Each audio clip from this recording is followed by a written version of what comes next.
Il-Prim Ministru Robert Abela nawgura laboratorji ġodda tal-inġenerija, riċerka u l-innovazzjoni fih dan l-Università ta' Malta b'investiment ta' 22 miljun euro.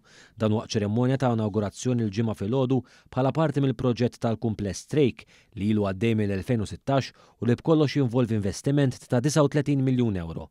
Fil-fatt din il-binja l-ewwel waħda tax-xorta tagħha iddedikata kollha għal riċerka minn studenti li jkunu qed jistudjaw f'korsijiet PhDs u postgrad.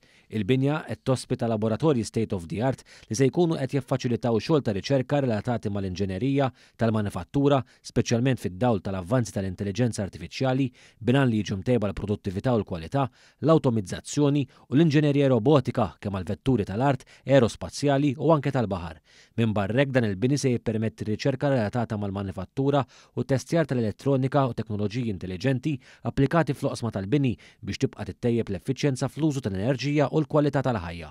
Fid-diskors tiegħu il-Prim Ministru Robert Abela sostna li l-laboratorji inawgurati huma tal-ogħla livell internazzjonali u li bekk u pass ieħor lejn l-ekonomija li rridu għal uliedna fejn jistudjaw f'Malta f'sistema edukattiva li tippreparhom għal impjiegi li qed jinħolqu. Nirrid nibqa' nara dan l-investiment fiż-żgħażagħ tagħna għaliex ma rridx nara sitwazzjoni fejn l-ekonomija tagħna tibqa' toħloq l-opportunitajiet kif qiegħda toħloq illum, però dak l-opportunitajiet ma jkollokx biżżejjed nies imħarġa aw ċinu Maltin li kapaċi jaħdfuhom huma. Dr. Abela rremarka wkoll kif dan l-investiment inkorpora fih l-avvanz li qed isir fi pajjiżna hekk kif fakkar ukoll f'investimenti oħrajn li qed isiru, partikolarment dak li segwa mill-qrib fil-kumpanija tal-manifattura ta' Trelleborg li qed tagħmel trasformazzjoni ma' żmien tal-lum biex l-impjiegi li qed toħloq ikunu fuq sma ta' valur għoli.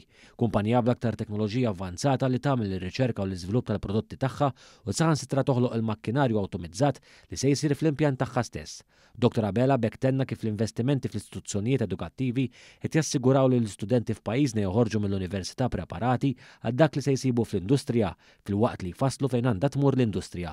Min-naħa tiegħu id-dekan tal-Fakultà tal-Inġinerija Andrew Sammut tenna kif il-binja waħda sostenibbli hekk kif tuża sistemi ta' enerġija rinnovabbli. Spjega wkoll kif dan l-investimentu parzjalment iffinanzjat minn fondi Ewropej tal-IRDF b'total ta' 33 miljun euro u tul il-proċess ta' tlestija tiegħu nxtraw ukoll mal-150 lot ta' apparat speċjalizzat.